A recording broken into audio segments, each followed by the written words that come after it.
All right, hello everyone. I'm here with Grandmaster Ringoir, who just scored his first victory of the tournament in round one as black against FIDE Master Kalikshteyn. So, well, I'll let you take it from here, and you can just talk about what you think the critical moments were of the game and so forth. Okay, so my opponent played the London system.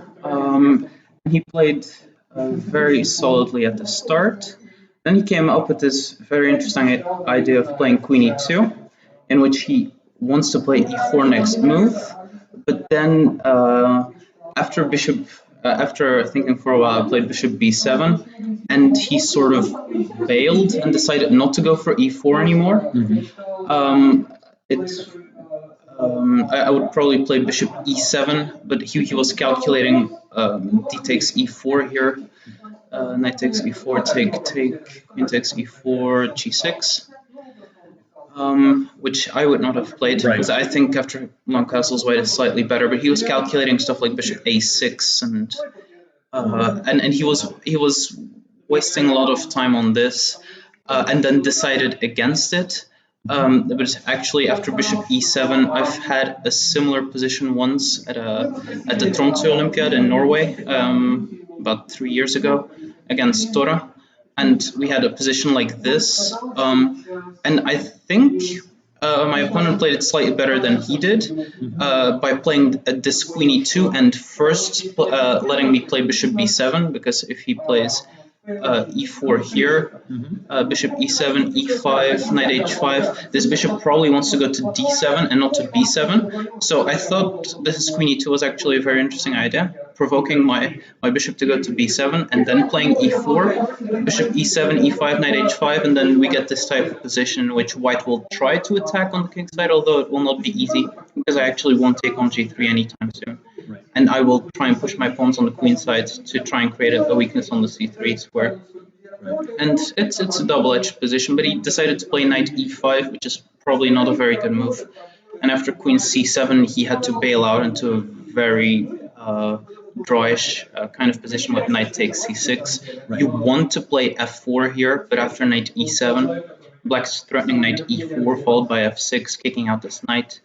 And probably the best move in this position is queen f3, and then his queen e2 idea just lost an entire tempo. So he decided to take on c6, which I think is the right decision. And here, or the move before, I think knight f3 is the cleanest way to equalize. Just controlling the e5 square, not allowing me to play e5, and this will be close to a draw. But he decided to play castles, e5, take, and after bishop b5, he's trying to get a perpetual, but I actually, because of my central superiority, I actually have maybe a tiny advantage, although it's of course very close to equal. But it's just slightly more pleasant for black to play.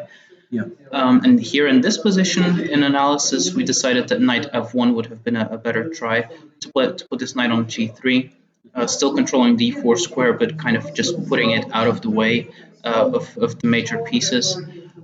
He's played queen d3, but this allowed me to play b5, because after b4 I have the c4 a5 idea, and I can play it with tempo. If the queen weren't on d3 and I played c4, the queen would be maybe not c2, because then I can take on b4, but somewhere else, then he would have enough time to play a4 himself. Right. But yeah, here I have a5, and because of this pawn weakness on c3 and a slight initiative on the queen side, I have a slight advantage here. Right. And here I decided queen a4 after a very long think, maybe 25 minutes or so, and here he really needs to go into the endgame. It's not a pleasant endgame to play, but something like this, whenever he takes on b5, I will take on a2, and then I will hope to play against this pawn on c3. Whenever this knight moves, I will play knight e4. He can play knight b1, for example, and then a3, but it's not very pleasant to play, and I will move my king to c5 somewhere. Right. And it's just a very pleasant position for black. But he played queen b1, which I didn't even consider because it's definitely the losing move. Right. Because here his pieces will just be overloaded after d4. Yeah, I saw that upstairs. That's a really nice breakthrough. So like C takes is sort of obvious because yeah, but talk. B4, Okay. and then there's C2. C2, right. But talk about a little bit about E takes. Yes, so Yeah. E takes C4 is the only other way to recapture, but now I have knight D5, Right. attacking this pawn on C3, which would attack so many pieces. Like he has no time for rook takes B5, for example, because everything is under attack. Right. So he needs to defend C3. He can try to do that with rook C1, but this would lose the exchange after knight F4. Sorry. So now I would be threatening knight D3, but also knight E2 check, and there is no defense. And rook C2 is probably the most toughest defense, but after rook E2, he has no moves whatsoever. Right. The knight can't move, the rook can't move. If this rook moves here, I can, for example, take here and take here, and then these two pawns should win me the game. And I just want to play rook A8 and then either take here or play some B4 C3, which is maybe already a threat here. So this is completely winning. He decided to play queen C2, so if I now take on C2, then the pawn is still protected. But yeah, his pieces are overloaded and I can take on C3 because his rook on D1 is hanging. He's unable to take here because this guy's hanging. Right. And these pawns are too strong, so he decided to resign here. Yeah.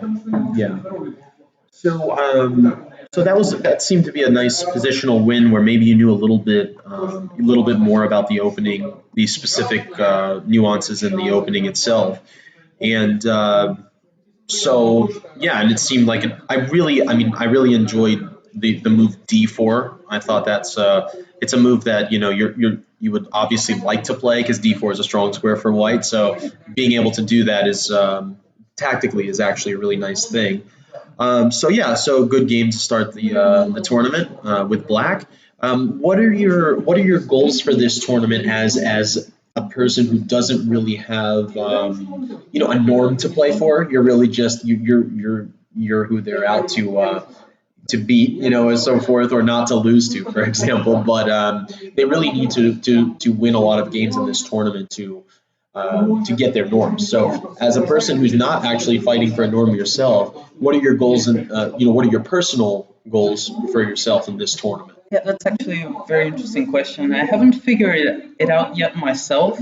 For example, in the game here, when we had like this position in which I have the opportunity to just take a draw instantly, I was actually thinking about it. Right. Because the position is very close to equal.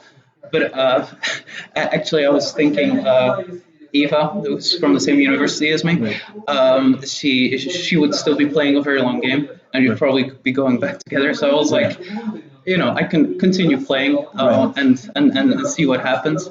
And well, it turned out to be a good decision. But I haven't really figured out yet what my goals are this tournament. Yeah. If I want to give people a chance to get a GM norm, they'd probably be happy with taking a draw. Yeah, it's tricky. I'm not sure yet. Yeah. Okay. Well, thanks for the interview, and good luck in the rest of the tournament. Thank you.